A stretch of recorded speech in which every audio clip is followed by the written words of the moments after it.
এমন আগুন যা দুনিয়ার আগুন থেকে ৭০ গুণ বেশি তীব্র হবে। মানুষ তাতে জ্বলে পুড়ে যন্ত্রণায় ছটফট করবে, কিন্তু মৃত্যু ঘটবে না। সেখানে এমন ভয়ঙ্কর ঠান্ডা থাকবে যে মানুষ বরফের মতো জমে যাবে। সেখানে খাবার হিসেবে দেওয়া হবে কাঁটাযুক্ত বিষাক্ত জাক্কুম ফল, যা খেয়ে মানুষ যন্ত্রণায় ছটফট করবে। গ্লাস দিয়ে তাদেরকে পান করানো হবে ফুটন্ত পানি, দুর্গন্ধযুক্ত রক্ত ও পুজ। হ্যাঁ বন্ধু, এটা সেই ভয়াবহ জাহান্নাম যা প্রতিটি অপরাধীকে ফেস করতে হবে। আসুন এই ভিডিওতে সেই জাহান্নামের শুরু থেকে শেষ পর্যন্ত গল্প শুনে আসি, যার প্রতিটি কথা কোরআন ও হাদিস থেকে নেওয়া, কিন্তু দৃশ্যগুলো আর্টিফিশিয়াল ইন্টেলিজেন্সের সূক্ষ্ম কল্পনা শক্তির তৈরি। ইসরাফিল আলাইহিস সালাম প্রথমবারের মতো একটা দীর্ঘ গভীর শ্বাস নিলেন, তারপর ঠোঁট ছুঁয়ে দিলেন শিঙায়। অতল গহ্বর থেকে উঠে এলো শিঙার শব্দ, ভয়াবহ হাড় কাঁপানো শব্দ। প্রথমে তাতে কেঁপে উঠল মক্কা আল মুকাররামা, তারপর সেই ঢেউ ছড়িয়ে পড়ল মদিনা আল মুনাওয়ারাতে, আবৃত করল মসজিদে নববীর প্রতিটি ইট, প্রতিটি স্তম্ভ। কাঁপল ইস্তাম্বুল, দুলে উঠল ঐতিহাসিক আয়া সোফিয়া। লন্ডনে থেমে গেল বিগ বেনের সময়। নিউ ইয়র্কের আকাশচম্বী দালানগুলো গর্জে উঠল ভয়ের কম্পনে। টোকিওতে যন্ত্রপাতি ছিন্ন ভিন্ন হয়ে পড়ল। একই মুহূর্তে গোটা পৃথিবীর প্রতিটি প্রান্তে ছড়িয়ে পড়ল সে বিকট শব্দ। আকাশের তারারা একে একে নিভে যেতে লাগল। সেই দীপ্তিমান সূর্য ডুবে গেল অদৃশ্য অন্ধকারে, আর চাঁদ ভেঙে টুকরো টুকরো হয়ে গেল আকাশের বুকে। মুহূর্তেই সমগ্র মহাবিশ্ব এক বিশাল কবরস্থানে রূপ নিল। নেমে এলো নীরব নিস্তব্ধতা। সবকিছু সম্পূর্ণ অন্ধকার, সবকিছু মৃত্যু কোলে ঢলে পড়েছে। সবকিছু আচ্ছাদিত হয়ে গেল, শুধু আল্লাহ অবশিষ্ট রইলেন। ঘোষণা আসলো, আজ কার জন্য রাজত্ব? কিন্তু কেউ উত্তর দিল না। কতক্ষণ স্থায়ী হলো এই ভয়াবহ নীরবতা? ৪০ বছর, নাকি ৪০ দিন, নাকি ৪০ ঘন্টা? কেউ জানে না, কারণ সময়ও থেমে গেছে, স্থানও বিলীন হয়ে গেছে। শুধু আল্লাহ জানেন এই অপেক্ষার দৈর্ঘ্য কত হবে। মৃতরা মিশে গেছে মাটির সঙ্গে, হাড়গুলো মিশে গেছে ধুলায়, চুলগুলো পচে গেছে, নখেরও অস্তিত্ব নেই। কিন্তু আত্মাগুলো এখনও অপেক্ষায় আছে। বারজাকের জগতে তারা অপেক্ষা করছে, কারো জন্য কবরের শাস্তি, কারোর জন্য কবরের নেয়ামত। কিন্তু সবাই অপেক্ষায়। তারপর এলো সেই পবিত্র মুহূর্ত। দ্বিতীয় আদেশ প্রতিধ্বনিত হল, শিঙায় আবার ফু দাও ইসরাফিল। ফলে ইসরাফিল নিলেন দ্বিতীয়বার গভীর শ্বাস। কিন্তু এবার তা ভিন্ন, এবার তা জীবনের শ্বাস, এবার তা পুনরুত্থানের শ্বাস। ইসরাফিল দ্বিতীয়বারের মতো শিঙায় ফু দিলেন। শব্দ ছড়িয়ে গেল সর্বত্র। পৃথিবী ফেটে যেতে লাগলো প্রচণ্ড শব্দে। এক এক করে কবরগুলো খুলে গেল। ভেতর থেকে উঠল হাত, তারপর বাহু, তারপর মাথা। হাড়গুলো এক একে জোড়া লাগলো। মাংস জুড়ে গেল হাড়ের সঙ্গে, চুল গজিয়ে উঠল মাথায়, চোখ বসে গেল চোখের কোটরে। প্রতিটি মানুষ দাঁড়িয়ে গেল একে একে, ধুলো মাটিতে ঢাকা, অবাক, নগ্ন, ভীত আর কাঁপছে। তারা জিজ্ঞেস করল, কে আমাদের ঘুম থেকে জাগালো?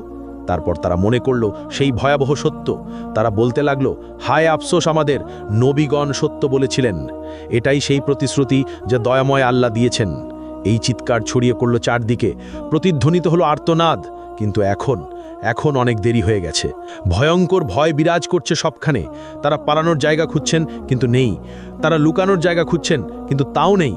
তারপর দূর থেকে ভেসে আসছে কণ্ঠস্বর। ফেরেশতাগণ বললেন, লাইন ধরো, সবাই হাসরের ময়দানে যাও।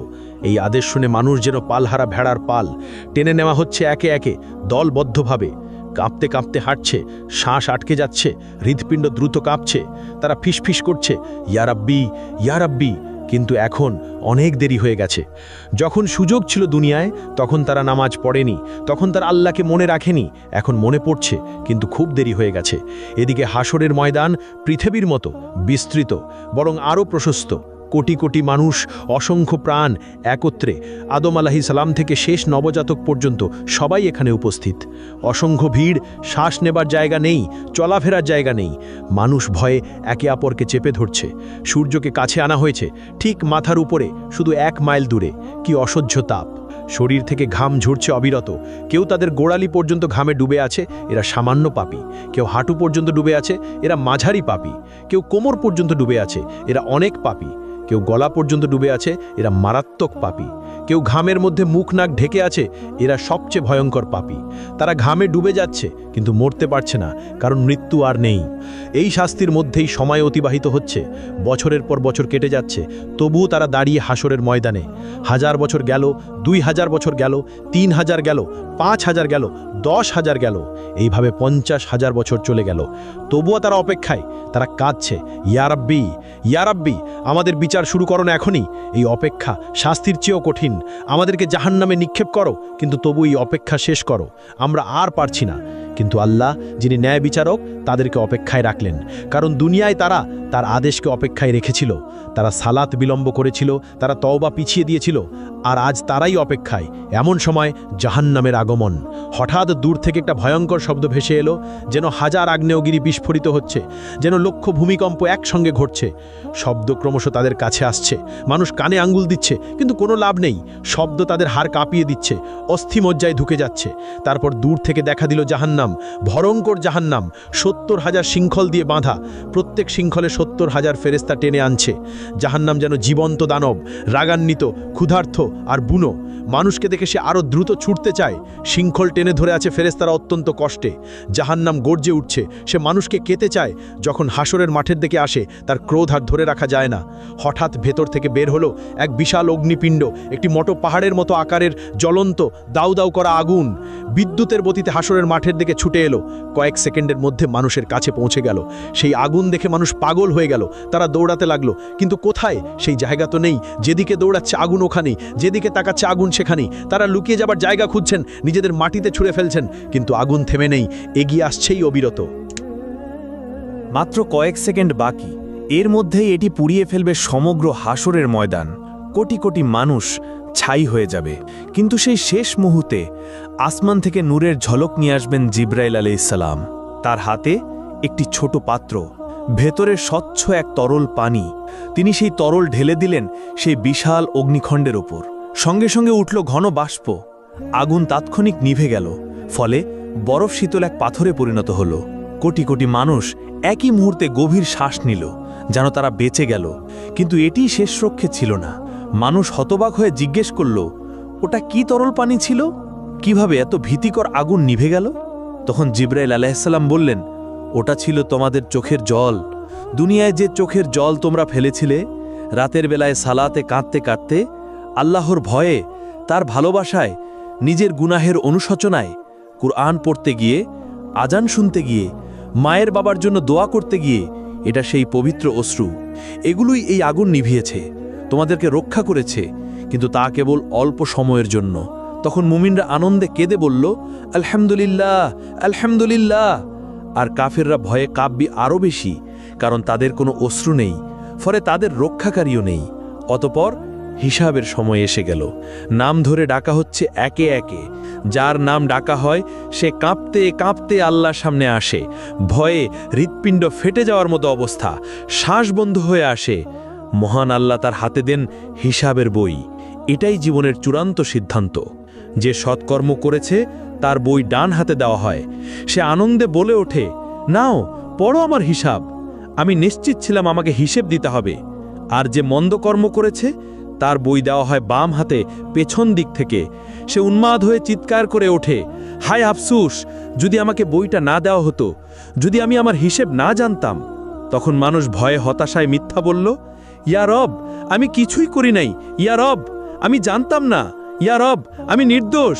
ইয়া রব, এটা আমার ছিল না, আমি খেয়াল করিনি। তখন আল্লাহ বললেন, মিথ্যা বলো না, তোমরা সত্য লুকাতে পারবে না। সবকিছু লেখা আছে, সবকিছু সংরক্ষিত আছে। তখন হঠাৎ মানুষের মুখ সিল করে দেওয়া হলো, কিন্তু মানুষের হাত কথা বলতে শুরু করলো। মুখ নেই, কিন্তু শব্দ আসে। ইয়া রব, এই হাতে সে টাকা চুরি করেছে। ইয়া রব, এই হাতে সে হারামে হাত দিয়েছে। ইয়া রব, এই হাতে সে জুলুম করেছে। পা সাক্ষ্য দিল, ইয়া রব, এই পা দিয়ে সে দৌড়ে গিয়েছে গুনাহের পথে। ইয়া রব, এই পা দিয়ে সে গিয়েছে জুলুমে। ইয়া রব, এই পা দিয়ে সে যায়নি মসজিদে। চোখ জানালো, ইয়া রব, এই চোখ দিয়ে সে হারামের দিকে তাকিয়েছে। ইয়া রব, এই চোখ দিয়ে সে নোংরা ছবি দেখেছে। কান বলে উঠল, ইয়া রব, এই কান দিয়ে সে হারাম শুনেছে। ইয়া রব, এই কান দিয়ে সে গীবত শুনেছে। জিভা বলে উঠল, ইয়া রব, এই জিভা দিয়ে সে মিথ্যা বলেছে। ইয়া রব, এই জিভা দিয়ে সে গীবত করেছে। ইয়া রব, এই জিভা দিয়ে সে গালাগাল করেছে। মানুষ হতবাক হয়ে গেল। নিজের অঙ্গ প্রত্যঙ্গই তাকে ধোঁকা দিচ্ছে। তারা আক্ষেপে নিজেদের চামড়াকে বলল, তোমরা কেন আমাদের বিরুদ্ধে সাক্ষ্য দিলে? তারা উত্তর দিল, আল্লাহ, যিনি সব কিছুকে কথা বলান, তিনি আমাদেরও কথা বলালেন। এভাবে সত্য প্রকাশ হয়ে গেল পুরোপুরি। কিছুই আর গোপন থাকল না, সে আর মিথ্যা বলতে পারল না, সে আর অস্বীকার করতে পারল না, কারণ তার নিজের দেহ সাক্ষ্য দিয়েছে। অতঃপর প্রত্যেক কাজের ন্যায় বিচার হবে, অতি সামান্য ভালো কাজেরও প্রতিদান পাবে, অতি সামান্য মন্দ কাজেরও শাস্তি পাবে। কিছু বান্দাকে আল্লাহ ক্ষমা করলেন তার রহমতে, তার করুণায়, কিন্তু অধিকাংশ যাবে জাহান্নামে।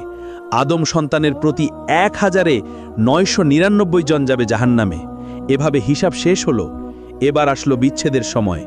মানুষকে লোহার শৃঙ্খল গলায়, হাতে, পায়ে দিয়ে ভেড়ার পালের মতো টেনে নেওয়া হচ্ছে জাহান্নামের দিকে।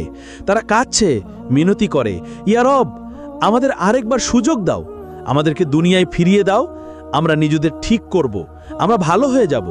কিন্তু না, অনেক দেরি হয়ে গেছে, আর এমন সুযোগ নেই। ফেরেশতারা তাদেরকে টেনে নিয়ে যাচ্ছে নিষ্ঠুরভাবে। চলো, এটাই তোমাদের জায়গা। অতঃপর জাহান্নামের উপর বিস্তৃত হলো একটা সেতু, চুলের মতো সূক্ষ্ম, তরোয়ালের মতো ধারালো। হ্যাঁ, এটাই সিরাত। তাদেরকে তা অতিক্রম করতেই হবে। কিন্তু কিভাবে? এমন সূক্ষ্ম সেতু পার হওয়া কি সম্ভব?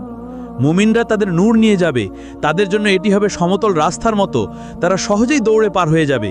কিন্তু মুনাফিকরা আটকে যাবে মাঝপথে, তাদের নূর নিভে যাবে, ফলে তারা অন্ধকারে পড়ে থাকবে। আর কাফেরদের কোনো নূর নেই, তারা এক পাও ফেলতে পারে না, তারা হোঁচট খায়, পড়ে যায়। বেশিরভাগ সিরাত পার হতে পারবে না। তারা হোঁচট খেয়ে জাহান্নামে পড়ে যায়, যেন ৭০ বছর ধরে পড়ে যাচ্ছে জাহান্নামের গহ্বরে। প্রতিটি পতন এক একটি চিৎকার, লক্ষ চিৎকার, কোটি কোটি চিৎকার। জাহান্নাম হা করে অপেক্ষা করছে ক্ষুধার্ত দানবের মতো। সে গিলে নিচ্ছে পতিতদের একের পর এক, একজন, দুজন, হাজারো, লাখো, কোটি, গিলে যাচ্ছে অবিরাম, কখনো ভরে না। আল্লাহ তখন জিজ্ঞেস করবেন, তুমি কি ভরে গেছো? জাহান্নাম বলল, আরও আছে কি? আমি এখনো ক্ষুধার্ত, আমি এখনো ভরি নাই। অতঃপর যখন পতিতরা জাহান্নামে প্রবেশ করে, তারা সম্মুখীন হয় এক ভয়ঙ্কর উত্তাপের। এই পৃথিবীর আগুনের তুলনায় ৭০ গুণ বেশি তাপ। তাদের চামড়া সঙ্গে সঙ্গে পুড়ে যায়, তারপর নতুন চামড়া আসে, আবার তা পুড়ে যায়। এভাবে চলছেই আছে। জাহান্নামের আগুন মানুষ ও পাথর দ্বারা জ্বালানি পেল, ফলে এটি অকল্পনীয় উত্তাপে জ্বলে উঠল। ফলে তাদের শুরু হলো তৃষ্ণা, ভয়ঙ্কর তৃষ্ণা। তারা পানি চাইবে, দেওয়া হবে, কিন্তু কেমন পানি? তাদের দেওয়া হবে ফুটন্ত পানি, যা তাদের অন্ত্র ছিঁড়ে ফেলবে। তাদের দেওয়া হবে পুজ পানি পান করতে, তারা তা গিলতে চাইবে, কিন্তু পারবে না। প্রতিটি দিক থেকে মৃত্যু তাদের কাছে আসবে, কিন্তু তারা মরবে না। তারা খাদ্য চাইবে, দেওয়া হবে, কিন্তু কেমন খাদ্য? তাদের খাদ্য হবে কেবল কাঁটাযুক্ত উদ্ভিদ। এটি এমন এক জাক্কুম বৃক্ষ, যা জাহান্নামের তলদেশ থেকে জন্মায়। এর ফল শয়তানের মাথার মতো। প্রতিটি গ্রাসে আরাম নয়, বরং ব্যথা আসে। তারা না চাইলেও জোর করে তা তাদের খাওয়ানো হবে। জাহান্নামের শাস্তি শুধু উত্তপ্ত আগুন নয়, এখানে আছে জামহারির, যা ততটাই কষ্টদায়ক ঠান্ডা যেমন আগুনের উত্তাপ। অসহনীয় গরম আর ঠান্ডা প্রমাণ করে যে জাহান্নামের যন্ত্রণা সব দিক থেকে ঘিরে রাখবে। এখন সবাই তাদের স্থান খুঁজে নিয়েছে। জান্নাতের মানুষ জান্নাতে, আর জাহান্নামের মানুষ জাহান্নামে। দরজাগুলো চিরতরে বন্ধ হয়ে গেছে, ভাগ্য নির্ধারিত হয়ে গেছে, চিরকালীন সময় শুরু হয়েছে, আর কোনো ফেরত নেই। জাহান্নামের মানুষ সেখানে চিরকাল থাকবে। চিরকাল, ট্রিলিয়ন বছর, কোয়াড্রিলিয়ন বছর, কখনো শেষ হবে না। জাহান্নামের ৭টি দরজা রয়েছে, অর্থাৎ ৭টি আলাদা স্তর, ৭টি আলাদা দরজা, ৭টি শাস্তি। ৭টি দরজা পাহাড়ের মতো বিশাল, একটির নিচে আরেকটি স্তূপ হয়ে আছে গভীরতর দিকে। ওই দরজাগুলোর আড়াল থেকে এক আলো জ্বলে ওঠে, যার হৃদয়ে ভয়ের সঞ্চার করে। এই দরজার প্রহরীর সামনেই থাকবে চোপ বজ্রের মতো, চেহারা কঠোরতায় খোদাই করা। জাহান্নাম সৃষ্টির দিন থেকে সে কখনো হাসেনি, অটল, নির্মম, প্রহরায় অবিচল। প্রতিটি দরজা ভিন্ন পাপীদের জন্য, প্রতিটি স্তরে আলাদা শাস্তি, কেউ হালকা, কেউ ভয়ঙ্কর। লোকেরা জাহান্নামের দারোয়ান মালিককে ডাকবে, হে মালিক, তোমার রবকে ডাকো, আমাদের জীবন শেষ করে দিক। কিন্তু মালিক উত্তর দেবে শুধু নীরবতায়। প্রথম দরজা আকাশ কাঁপানো গর্জনে খুলবে, এর উপর লেখা থাকবে জাহান্নাম। এই স্থান মুসলিমদের জন্য, যারা ঈমান এনেছিল কিন্তু গাফেল ছিল, ঈমানদার যারা সালাত ছেড়েছিল, যারা বলতো পরে পড়ব, যারা মিথ্যাকে অভ্যাস বানিয়েছিল, যারা মানুষকে কষ্ট দিয়েছে, অন্যায় করেছে, মানুষের হক মেরেছে, যারা বলেছে আল্লাহ তো ক্ষমা করে দেবেন, কিন্তু তাওবা করেনি। তারা যখন প্রবেশ করবে তখন তারা কেঁপে উঠবে, আমরা কি ঈমানদার ছিলাম না? আমরা কি শাহাদা বলিনি? হ্যাঁ বলেছিল, কিন্তু এর দায়িত্ব পালন করেনি। এখানকার শাস্তি অস্থায়ী। যতদিন তাদের গুনাহ থাকবে ততদিন শাস্তি চলবে, তারপর তারা জান্নাতে যাবে। কিন্তু ততদিন পর্যন্ত প্রতিটি ছেড়ে দেওয়া সালাত সমান একটি আগুন, প্রতিটি মিথ্যা একটি শিখা, প্রতিটি গুনাহ একটি যন্ত্রণা। আর দ্বিতীয় দরজা খুলবে এক বুনো চিৎকারে, তার নাম লাজা, অর্থাৎ এমন শিখা যা গ্রাস করে। এই আগুন জীবন্ত, এটি যেন বুদ্ধি রাখে, শিকার খোঁজে। এটি খুঁজে নেয় তাদেরকে যারা ইসলামকে উপহাস করেছে, যারা কোরআনের আয়াত শুনে হেসেছে, যারা আজান শুনে উপেক্ষা করেছে, যারা মুসলমানদের নিয়ে ঠাট্টা করেছে। লাজা তাদেরকে আক্রমণ করবে, সাপের মতো লাফিয়ে পড়ে, সিংহের মতো মাংস ছিঁড়ে ফেলবে, হাড় ভাঙবে, আবার তা জুড়ে দিবে। কারণ এখানে ব্যথা এক অন্তহীন চক্র। আর তৃতীয় দরজা সাকার গভীর নীরবতায় খুলবে। সাকার হলো আগুন যা ধ্বংস করে। এখানে শাস্তি তাদের জন্য যারা ক্ষুধার্তকে দেখে বলেছে আমার সমস্যা নয়, যারা ইয়াতিমকে জেনেও ফিরেছে, যারা গরিবকে উপেক্ষা করেছে, যারা সাহায্য প্রার্থীকে ফেলে গেছে, যারা শুধু আরামে মগ্ন থেকেছে। তাদেরকে জিজ্ঞেস করা হবে, তোমাদেরকে এই সাকারে কি সে এনেছে? তারা উত্তর দেবে, আমরা নামাজ পড়তাম না, আমরা গরিবকে খাবার দিতাম না। এখন তারা ক্ষুধার্ত, কেউ খাবার দেয় না, তৃষ্ণার্থ, কেউ পানি দেয় না। যন্ত্রণা ফিরিয়ে আনে তাদের সেই দুনিয়ার নিষ্ঠুরতা। আর চতুর্থ দরজা হুতামা খুলবে এক ধাতব শব্দে। হুতামা এমন আগুন যার হৃদয় চূর্ণ করে। এখানে সোনা রূপাও আছে, কিন্তু কি ধরনের সোনা রূপা? সেখানে আছে আগুনে গলিত জ্বলন্ত সোনা রূপা। যেসব ধনীরা ধন গণনা করত বারবার, যারা বলতো আর একটু চাই, যারা গরিবকে বিদ্রুপ করেছে, সম্পদকে উপাসনা করেছে, তাদের শাস্তি এখানেই হবে। তাদের সোনা হবে গলায় শৃঙ্খল, রূপা হবে ইলোহার চাবুক। হুতামা শুধু শরীর পোড়ায় না, এটি হৃদয়কে আক্রমণ করে, লোভী হৃদয়কে, স্বার্থপর হৃদয়কে বারবার গলিয়ে আবার তৈরি করে, আবার গলিয়ে দেয় এক অন্তহীন যন্ত্রণা। আর পঞ্চম দরজা জাহিম খুলবে এক ক্রুদ্ধ গর্জনে। জাহিম হচ্ছে দাও দাও শিখার ভাটি। এখানে শাস্তি তাদের যারা অহংকারী, যারা দুর্বলদের উপর অত্যাচার করেছে, এমন শাসক যারা প্রজাদের জুলুম করেছে, এমন মালিক যারা শ্রমিকদের কষ্ট দিয়েছে, এমন স্বামী যারা স্ত্রীকে মেরেছে, এমন পিতা যারা সন্তানদের কষ্ট দিয়েছে, যারা মনে করেছে তাদের সিংহাসন আল্লাহর আরশের চেয়ে বড়। আর ষষ্ঠ দরজা সাইর খুলবে যুদ্ধের আর্তনাদে। সাইর হলো রাগান্বিত আগুন, যারা নবীদের সাথে শত্রুতা করেছে, যারা রক্তপাতের স্থপতি, যারা শান্তি নষ্ট করেছে। এক কথায় প্ররোচনাকারী, যুদ্ধবাজ, হত্যাকারীরা এখানেই থাকবে। এখানে প্রতিটি হাড় চিৎকার করবে, প্রতিটি শ্বাস কাঁচ গিলার মতো ব্যথা দিবে। তাদের অত্যাচারিতদের চিৎকার তাদের চারপাশে প্রতিধ্বনিত হবে। আর সপ্তম দরজা হাবিয়া খুলবে এক গভীর ক্রন্দনে। আল হাবিয়া অর্থ অন্তহীন অতল খাদ, সবচেয়ে গভীর অন্ধকার স্থান। এখানে প্রবেশ করবে মুনাফিকরা। এরা সবচেয়ে বিপজ্জনক পাপী, যারা জিহ্বায় বলেছে লা ইলাহা ইল্লাল্লাহ, কিন্তু হৃদয়ে বিশ্বাস করেনি। যারা হৃদয়ে বিশ্বাসঘাতকতা করে, যারা ঈমানের মুখোশ পরে কিন্তু জীবনে ফাঁকা, যারা দ্বিমুখী আচরণ করে, যারা মুসলমানদের বিরুদ্ধে ষড়যন্ত্র করে, যারা প্রতারণা করে, যারা আনন্দ করে, ভাবে তারা পৃথিবী শাসন করছে, সেই মুনাফিকরা এখানেই থাকবে।